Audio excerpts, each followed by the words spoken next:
আপনি যখনই বলবেন যে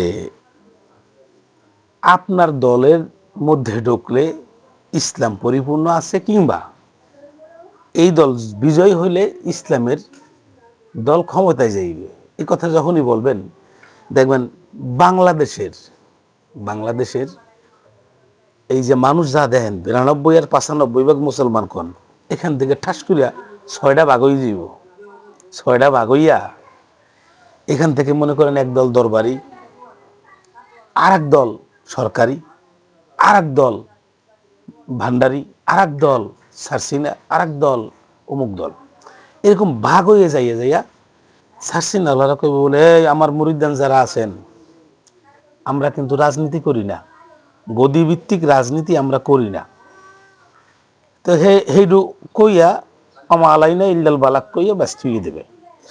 এরপর যারা আছে ভান্ডারি, হে কইব যে এই বাবাজান কেবলা কাবায় কইয়ে গেছে, হ্যাঁ আমার মুরিদান কিন্তু অন্য কোনো দলের রাজনীতি করতে পারবে না, দরকার হলে বিএনপি করবি, দরকার হলে আওয়ামী লীগ করবি, অন্য কোনো ভণ্ড বেদাতি কি বলে এটা মানে তারি তরিকার লোকের গো সমর্থন করতে পারবি না, এরা তো সব বাতিল, জান্নাতে কিন্তু আমরা যাবো।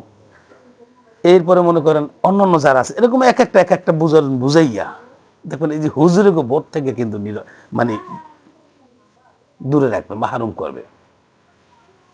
অথচ এইটা করার জন্য ইহুদি খ্রিস্টানরা লক্ষ লক্ষ টাকা ইনভেস্ট করছে, বুঝলেন। বাংলাদেশে যদি ইসলামের দল কোনো ক্ষমতায় নিতে হয়, কোনোদিনও সম্ভব হবে না এই মুসলমানগো আগে না বুঝাইয়া। কারণ এর মধ্যে দেড় বেটা রিমার্কা মানে বুঝাইছে যেটা, দেখো হ্যাঁ হুজুরেরা খ্রিস্টানের টাকা খাইয়া, ইহুদি টাকা খাইয়া ওই বুঝটা লইয়াই ওই অ্যান্টিবায়োটিক পাওয়ারে এত পাওয়ার, মানে ওটা খাওয়ার পরে ওই যে বিরমি দিয়ে দরবারে ভরে রয়েছে, আইজো হ্যাঁ নিয়ে রয়েছে, বুঝেন নাই।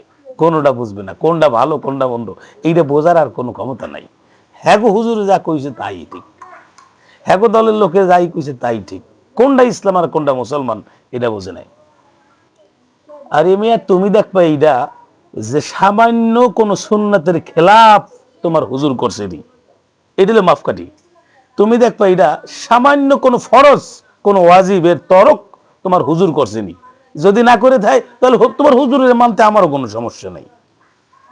আর যদি দেখো হুজুরে এমন শুরু করিয়া দিছে, ওইদিকে নামাজের জামাত শুরু হয়ে গেছে, নামাজের জামাত দাঁড়াই গেছে, হুজুরি হারবার ওয়াজ ছাড়ে না, মনে করবা এটা বড় হুজুর, কি তোমরা তো সেইটাই মনে করো। আবার দেখবা যদি মনে করো তোমাকে হুজুরি কইয়ে দিয়েছে যে এই আমরা গদিভিত্তিক রাজনীতি করি না, নির্বাচন গদিভিত্তিক রাজনীতি করি না, কিন্তু ভোট দেবা সবাই অমুক দলরে, কিংবা তোমরা এই মাদ্রাসা দিয়ে বা এই বাউন্ডারি দিয়ে বাইরেই গেলে তোমরা যাইয়ে ভোট দেবা কিন্তু অন্য জায়গায়, কিংবা তোমরা এই দল করবা, বা অনেকে করেও তো, ঠেয়াই যেতে পারে না হুজুরে। কিন্তু হুজুরি কিন্তু এইখানে সূক্ষ্মভাবে মুরিদদেরকে ফিরাই রাখলো যে আমরা গদিভিত্তিক রাজনীতি করি না, এটা 6 মাস বয়ান করবে করে ফিরেই দিছে ভোটের খালে।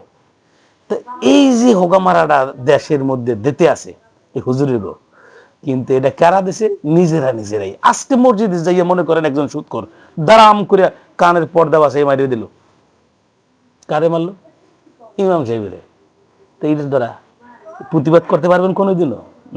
পারবেন না। কারণ ওই আপনারা আর একজনে যে ঠ্যাংসেক পেয়ে ধরবেন, ভাইও ভাই, নেতা গো নেতা, এইগুলো করবেন। হুজুর গো খাসিয়ত তো এইটা, কারণ এরা তো এটা ছাড়া পারবে না।